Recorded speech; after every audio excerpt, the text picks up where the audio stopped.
A single rose blooming in the middle of winter, a wound that remained open for 15 years, a wife who forgave the men who murdered her husband, a mother who surrendered her greatest treasures to God rather than see them lose their souls.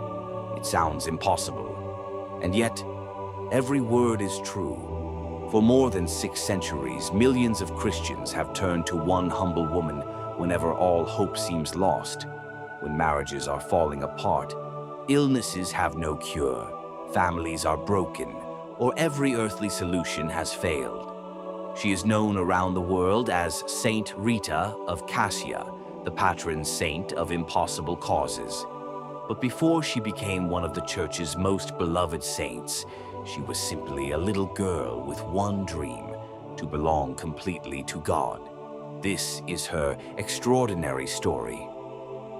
The world into which Rita was born. To understand Saint Rita, we must first journey back to 14th century Italy. This was not the peaceful land of vineyards and rolling hills that many imagine today. Italy was divided into small city-states, each struggling for power. Powerful families competed for wealth and influence. The narrow stone streets often echoed with the clash of swords. A single insult could begin a feud that lasted for generations.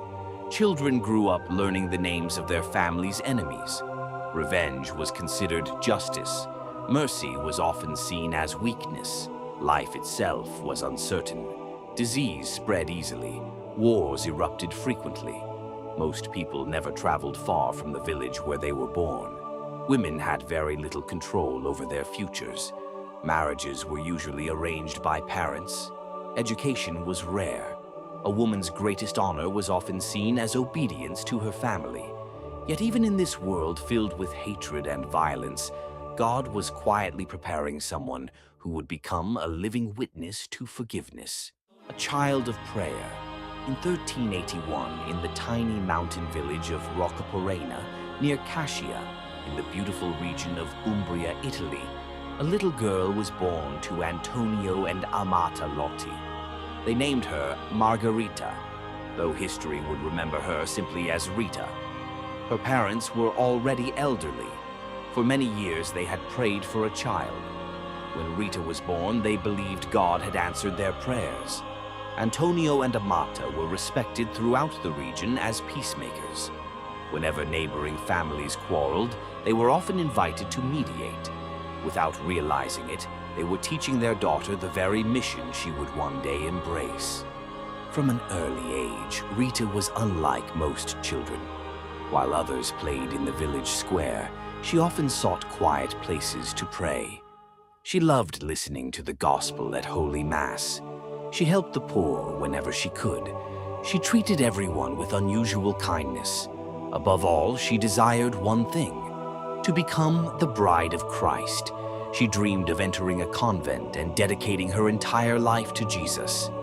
But God sometimes leads his saints along roads they never expected. As Rita reached adolescence, her parents made a decision that changed the course of her life. Following the customs of the time, they arranged her marriage to a local man named Paolo Mancini.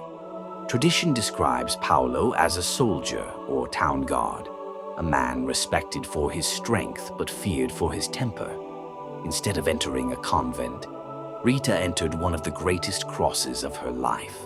For nearly 18 years, she lived in a difficult and often painful marriage. Many historical traditions describe Paolo as harsh, impulsive, and deeply involved in violent disputes. Whether through angry words, emotional cruelty, or other forms of mistreatment, Rita carried her suffering quietly. She never responded with hatred. Every insult became another prayer. Every tear became another offering to God. Every disappointment became another opportunity to imitate Christ. Each night, after the household had fallen silent, Rita knelt in prayer. No one saw her tears except God. She whispered the same petition again and again. Lord, change his heart. There were days when nothing seemed to improve. Months passed, then years. Still, Rita never stopped praying. She was living the words of Jesus. Love your enemies and pray for those who persecute you. Matthew 5:44. Then, after nearly 2 decades, the impossible happened. Little by little, Paolo changed. The angry husband became gentler. The violent man became peaceful. The home that had known years of conflict was finally filled with love. The prayers of one faithful wife had transformed an impossible marriage. Rita must have believed her greatest trial was finally over. She could not have known that an even darker chapter was about to begin.